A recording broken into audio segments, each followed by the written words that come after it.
Shri K Anilkumar, തെരഞ്ഞെടുപ്പ് commission ഇപ്പോൾ ഇടപെട്ടിരിക്കുന്നത് 80% തെരഞ്ഞെടുപ്പും കഴിഞ്ഞതിന് ശേഷമാണ്. ഏപ്രിൽ 21 തീയതിയാണ് ബൻസ്വാരയിലെ മോദിയുടെ പ്രസംഗം. അതിന് പരാതി വരുന്നു. ഏപ്രിൽ 25 തീയതി ഒരു വിശദീകരണം ചോദിക്കുന്നു. അതിനുശേഷം മെയ് 22 തീയതി തെരഞ്ഞെടുപ്പ് കമ്മീഷൻ പറയുകയാണ്, മതവിദ്വേഷം ഉണ്ടാക്കുന്നതും ജാതി മത വിഭജനം ഉണ്ടാക്കുന്നതുമായ പ്രസ്താവനകൾ താരപ്രചാരകർ നടത്താൻ പാടുള്ളതല്ല. ഇക്കാര്യം രാഷ്ട്രീയ കക്ഷികൾ ഉറപ്പാക്കണം, അവരുടെ താരപ്രചാരകരോട് ഇങ്ങനെ നിർദ്ദേശിക്കണമെന്ന് പറഞ്ഞ് ഒരു 10 നിർദ്ദേശങ്ങളും ഈ തെരഞ്ഞെടുപ്പിന്റെ അവസാന ഘട്ടത്തിന് തൊട്ട് മുമ്പ്, അവസാനത്തെ 2 ഘട്ടത്തിന് തൊട്ട് മുമ്പ് കമ്മീഷൻ കൊടുത്തിരിക്കുകയാണ്. ഇത് ഒരു ചടങ്ങ്, തെരഞ്ഞെടുപ്പ് കമ്മീഷനോട് ആർക്കും ഒന്നും തോന്നല്ലേ മക്കളെ എന്ന മട്ടിലുള്ള ഒരു ചടങ്ങ് എന്നതിൽ കവിഞ്ഞുള്ള എന്തെങ്കിലും പ്രസക്തി ഉണ്ടോ ഇതിന്? നരേന്ദ്രമോദി സൃഷ്ടിക്കുകയും ഇന്ത്യ രാജ്യത്തെ BJPയുടെ കയ്യിലെ ഒരു ഉപകരണമായി തീരുകയും ചെയ്ത ഇലക്ഷൻ കമ്മീഷൻ ഇത്ര പോലും ചെയ്യും എന്ന് ഞങ്ങളാരും വിചാരിച്ചിരുന്നില്ല. അവർക്കത് ചെയ്യേണ്ടി വന്നത് തന്നെ ഇന്ത്യ രാജ്യത്തെ രാഷ്ട്രീയത്തിൽ കാറ്റ് മാറി വീശുന്നു എന്നുള്ള ഒരു ചെറിയ ചിന്തയുടെ ഭാഗമായിട്ടായിരിക്കും എന്നാണ് ഞാൻ കണക്കാക്കുന്നത്. ഇവിടെ ഒരു ജനാധിപത്യ സമൂഹത്തിനകത്ത് ഒരു തെരഞ്ഞെടുപ്പ് നടക്കുമ്പോൾ കളിക്കളത്തിൽ ആ കളി നിയമങ്ങളെന്ന് പറയുന്നത് തുല്യത ഉറപ്പുവരുത്തുന്നതാവണം. മത്സരാർത്ഥികൾ തമ്മിൽ കളി നിയമങ്ങളുടെ കാര്യത്തിൽ ഒരു തുല്യത ഉറപ്പുവരുത്തുന്നതാകണം. ആരെങ്കിലും ഫൗള് കാണിച്ചു കഴിഞ്ഞാൽ ആ ഫൗളിൻ്റെ ഭാഗമായി അപ്പോൾ തന്നെ വിസിൽ മുടക്കിയിട്ട് ഇനിയുള്ള കളിയിൽ തുടർച്ചയായി കൃത്യമായി പാലിക്കപ്പെടേണ്ട നിയമങ്ങളെ സംബന്ധിച്ച് ജാഗ്രതപ്പെടുത്തിക്കൊണ്ടാകണം മുന്നോട്ട് പോകേണ്ടത്. ഇവിടെ കളി കഴിഞ്ഞ് ഞാൻ വിസിൽ അടിച്ചുകൊള്ളാം എന്ന് പറയുന്ന, അല്ലെങ്കിൽ 6ാം ഘട്ടം തീരാറാകുമ്പോൾ ഞാൻ വിസിൽ അടിച്ചുകൊള്ളാം, ബാക്കി ഘട്ടങ്ങളിലൊന്നും വിസിലേ ഇല്ല. ഈ പരുക്കുകളേറ്റ ആളുകൾ പരുക്കുകളുമായി രാജ്യത്ത് സഞ്ചരിച്ചു കൊണ്ടിരിക്കണം. രാജ്യതലത്തിലും കളിക്കാർക്ക് തുല്യത ഉറപ്പുവരുത്തുന്നില്ല എന്നുള്ളതാണ് നമ്മുടെ രാജ്യത്ത് കണ്ടത്.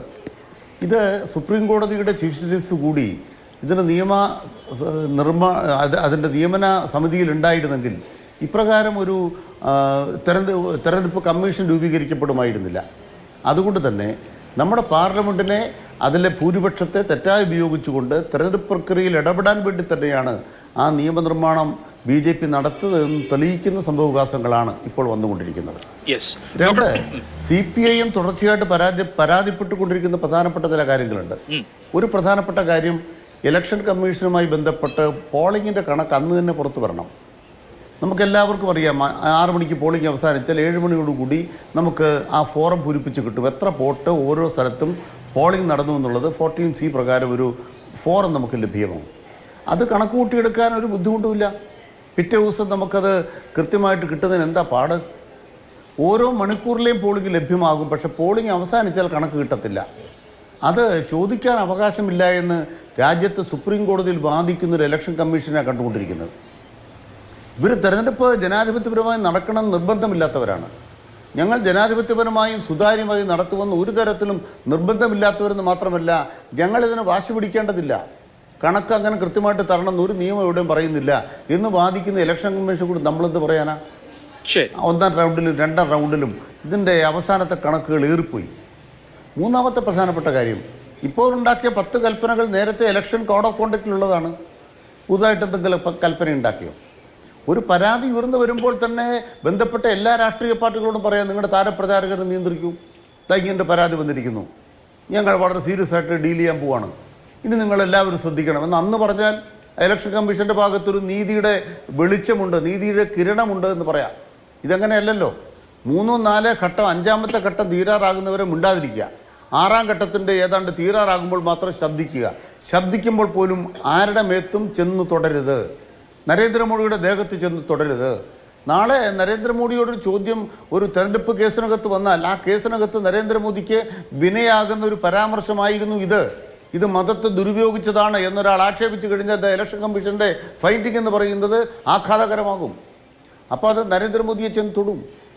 അത് യഥാർത്ഥത്തിൽ ആ കളി നിയമങ്ങളുടെ ഭാഗമായിട്ട് പ്രധാനപ്പെട്ട ഒരു കാര്യമാണ്. കാരണം ഇദ്ദേഹം ജയിച്ചത് ഇന്ത്യയിലെ എല്ലാ മണ്ഡലങ്ങളിലെ ജയത്തെ മാത്രമല്ല, ഇദ്ദേഹത്തിൻ്റെ ജയത്തെയും ഇത് മെറ്റീരിയലി അഫക്റ്റഡ് ആണ് എന്നൊരാൾക്ക് വാദിക്കാൻ ഇന്ത്യൻ പ്രധാനമന്ത്രിയുടെ വാക്കുകൾ. എന്നിട്ട് പ്രധാനമന്ത്രി എന്താണ്, ഇലക്ഷൻ കമ്മീഷൻ അങ്ങനെ കളിച്ചോട്ടെ, പക്ഷേ എത്രത്തോളം അവിശ്വസ്തതയാണ് പറഞ്ഞുകൊണ്ടിരിക്കുന്നത്.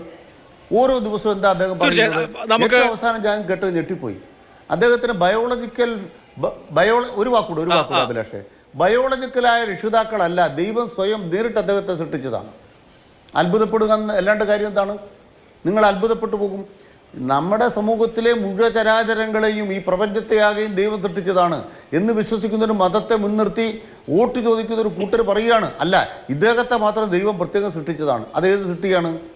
ഇങ്ങനെ തെരഞ്ഞെടുപ്പ് എന്ന് പറയുന്നത് മതത്തെ, വിശ്വാസത്തെ ദുരുപയോഗിക്കുന്ന ഒരു പ്രധാനമന്ത്രി നമ്മുടെ നാട്ടിലില്ല. അത്തരം ഒരാളുടെ പാർട്ടിയിൽപ്പെട്ട ഒരാൾക്ക് പോലും ഈ തെരഞ്ഞെടുപ്പ് കുറ്റത്തിൽ നിന്ന് മോചിതമല്ല. അത്രത്തോളം തെളിവ് സഹിതം ഇന്ത്യൻ പ്രധാനമന്ത്രി തെരഞ്ഞെടുപ്പ് ചട്ടങ്ങൾ ലംഘിച്ചിരിക്കുന്നു എന്ന് ബോധ്യമായിരിക്കുന്നു.